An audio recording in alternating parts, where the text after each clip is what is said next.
December మాసంలో కర్కాటక రాశిలో జన్మించినటువంటి వారికి గోచార ఫలితాలు ఎలా ఉన్నాయో తెలుసుకుందాం.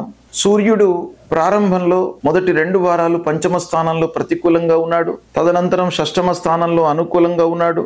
కుజుడు కూడాను ప్రారంభంలో పంచమ స్థానంలో ప్రతికూలం, తదనంతరం షష్టమ స్థానంలో అనుకూలం.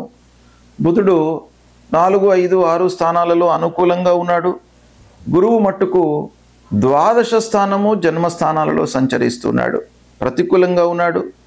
శుక్రుడు పంచమ షష్టమ స్థానాలలో, పంచమ స్థానం ప్రతికూలం, షష్టమ స్థానం, పంచమ స్థానం అనుకూలము, షష్టమ స్థానం ప్రతికూలంగా ఉంది. ఇక శనీశ్వరుడు భాగ్యస్థానంలో ప్రతికూలం, రాహువు అష్టమం, కేతువు ద్వితీయ స్థానంలో ప్రతికూలంగా ఉన్నాడు. ఈ విధంగా గ్రహస్థితి ఉంది. అయితే కర్కాటక రాశి వారికి గ్రహస్థితి కొంత ప్రతికూలంగానే ఉంది.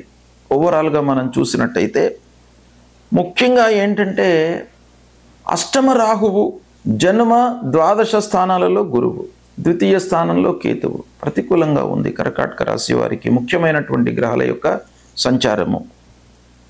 అయినప్పటికీ పూర్వంతో పోల్చినట్టయితే కొంత అనుకూలంగానే ఉంటుంది. ఈ మాసం 1, 2 వారాలు కొంత ప్రతికూలంగా గోచరిస్తున్నాయి. 3, 4 వారాలు బాగా కలిసి వస్తాయి. ప్రారంభంలో అన్నదమ్ములతో, స్నేహితులతో, ఆత్మీయులతో వైషమ్యాలు ఉంటాయి.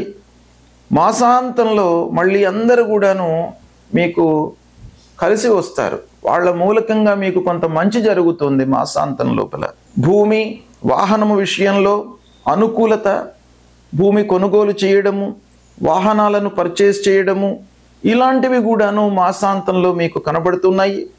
ఆదాయం మట్టుకు స్థిరంగానే ఉంటుంది. రాజకీయ, కోర్టు, ప్రభుత్వ పనులలో అనుకూల ఫలితాలు ఉంటాయి. భార్య పిల్లలతో సంతృప్తిగా ఉంటారు. అయితే అనవసరమైనటువంటి చర్చలు మట్టుకు మీరు చేయకండి. ఎంతవరకు అవసరమో అంతవరకే పిల్లలతో కానీ, భార్యతో కానివ్వండి, కుటుంబ పెద్దలతో కానీ చర్చించండి. వాళ్ళ యొక్క సపోర్ట్ మట్టుకు మీకు బాగా లభిస్తుంది. కుటుంబ పెద్దల సహకారం లభిస్తుంది. గౌరవ మర్యాదలతో మీరు జీవనాన్ని కొనసాగిస్తారు ఈ డిసెంబర్ మాసంలో. అంటే మీకు సమాజంలో పూర్వం ఉన్నటువంటి గౌరవ మర్యాదలు కంటిన్యూ అవుతాయి. మిమ్మల్ని గుర్తిస్తారు.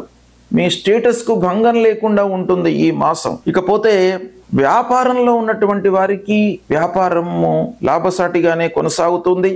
ఊహించినంత లాభాలు ఉండకపోవచ్చు. ముఖ్యంగా లాభాలు, డబ్బు రావడము శని యొక్క సంచారం పైన ఆధారపడి ఉంటుంది. గనుక శని 9వ స్థానంలో సంచరిస్తున్నాడు గోచార రీత్యా.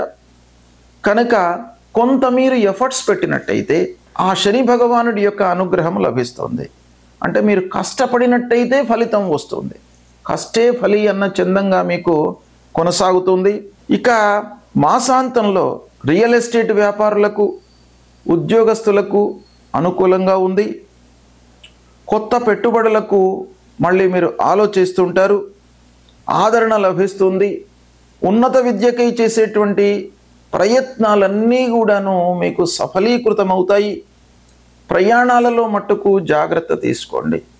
అనవసరమైనటువంటి కాలయాపన కానీ, ప్రయాణం లోపల వస్తువులను కోల్పోవడము, దొంగల బెడద, ఏవైనా వస్తువులను మర్చిపోవడము, ఇలాంటివి కూడాను సంభవించే అవకాశాలు ఉన్నాయి. కాబట్టి ప్రయాణం చేస్తున్నటువంటి సమయం లోపల, ముఖ్యంగా ఫ్రీక్వెంట్గా ప్రయాణం చేస్తున్నటువంటి వాళ్ళు కొంత జాగ్రత్తగా ఉండాలి. అనారోగ్య సమస్యలు తలెత్తే అవకాశం కూడాను ఒక పక్కన ప్రస్ఫుటంగా ఉంది. కుటుంబంలో సఖ్యత, విదేశీ ప్రయాణాలలో ఆటంకాలు, తీర్థయాత్రలు చేయడము, క్షేత్రాలను సందర్శించుకోవడము, దేవాలయాలకు వెళ్ళడము, భగవంతుడి యొక్క అనుగ్రహానికి ఈ మాసము మీకు బాగా కలిసి వస్తుంది.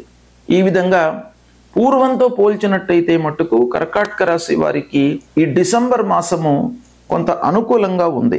అంటే కర్కాటక రాశిలో జన్మించినటువంటి వారికి గురువు యొక్క ప్రభావము 5 డిసెంబర్ వరకు జన్మస్థానంలో ఉన్నాడు. 5 డిసెంబర్ నుండి ద్వాదశంలోకి వస్తున్నాడు. ద్వాదశ స్థానంలోకి రావడము వ్యయస్థానం. వ్యయస్థానంలో కొంత ఖర్చులు ఇవన్నీ కూడాను ఇచ్చినప్పటికీ శుభమూలకంగా ఖర్చు పెట్టేస్తాడు. అంటే మంచి పనులను చేయిస్తాడు గురు భగవానుడు. కాబట్టి మీకు ఇబ్బంది ఉన్నప్పటికీ ఆర్థికమైనటువంటి కష్టాలను మీద ఎదుర్కొంటున్నప్పటికీ మంచి పనుల కొరకై మీరు ఖర్చు పెట్టే అవకాశం ఉంది.